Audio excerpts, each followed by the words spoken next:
about child development in relation to children's schemas.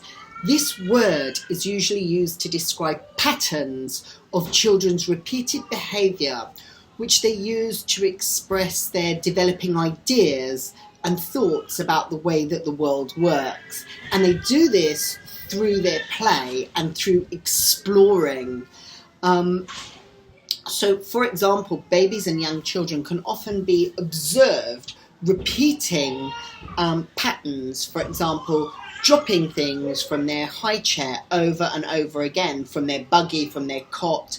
But this idea of dropping things will be in a range of different contexts. For example, their buggy, their high chair, their cot, anywhere where they're raised, and across different times as well, and different objects. And this is the way that they make sense of the world, how the world works, through these repeated actions. These repeated actions help children develop an internal model of the world, or an internal structure, and this is what we refer to as a schema. So why are schemas important to practitioners? Well, if we sit back and we watch and we notice their repeating actions and their repeating behaviours in the range of contexts that we see it, then we start to have an insight into what concepts and ideas the children are currently exploring.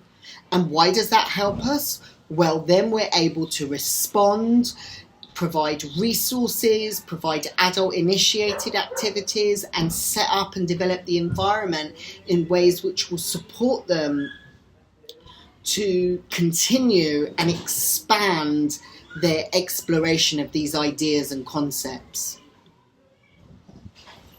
We already know that children make sense of the world through their play, and that play and exploring is key to support their developing understanding of the world.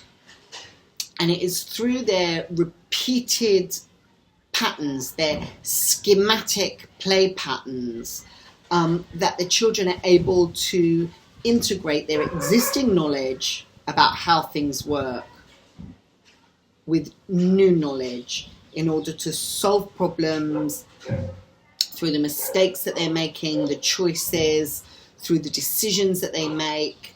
They're able to integrate what they already know and what they're learning. And this is how the exploration of schema supports their development and adjusts their internal model of how they understand the world working. Children are logical and methodical in the way that they move through and explore schema. So what to an untrained adult eye might just seem like playing around, actually they're using these repeated patterns of behaviour again and again and again in different contexts to test their knowledge and develop an understanding of how concepts work. For example, in, out, transportation, rotation, posting. I'm just going to read an extract from the early years foundation stage, which is the UK framework from birth to 5, which supports and underpins children's learning and development. And this is what it says. Schemas are patterns of repeated behaviour in children. Children often have a very strong drive to repeat actions, such as moving things from one place to another, covering things up and putting things into containers, or moving them in circles, or throwing things. These patterns can often be observed running through their play, and of course they may vary between one child and another.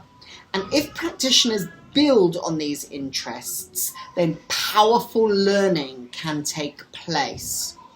Schemas are actually a biological drive.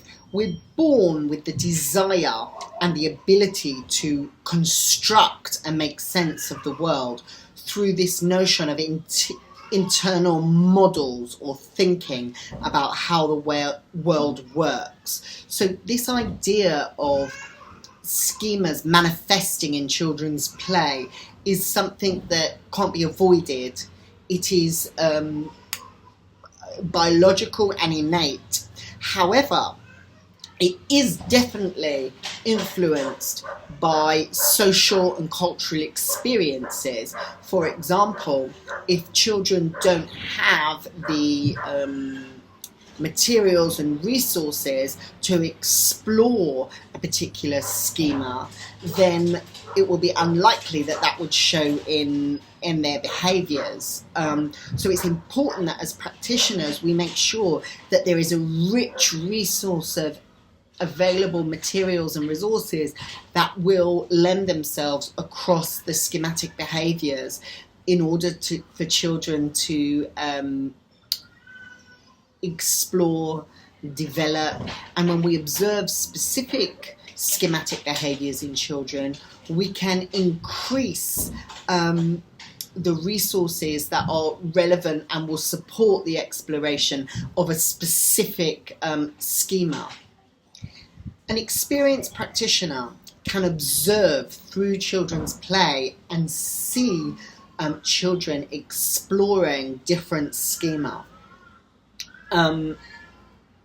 They might not consistently show a schema. There might be glimpses of them exploring a schema, or they may become quite obsessive with a schema, and you might see it repeated several times a day, several times an hour in several different contexts. Children might also abandon a schema and revisit it again later on, and they might revisit old schema as well. So in this way, coming backwards and forwards to things, this is how they build on their previous knowledge. They use the schema to guide them in their thinking, predicting, imagining, and speculating about new experiences and challenges. And schema will change over time. And the way that children explore this schema or their ideas about the way the world works will develop and become more complex as they develop and become older and more experienced.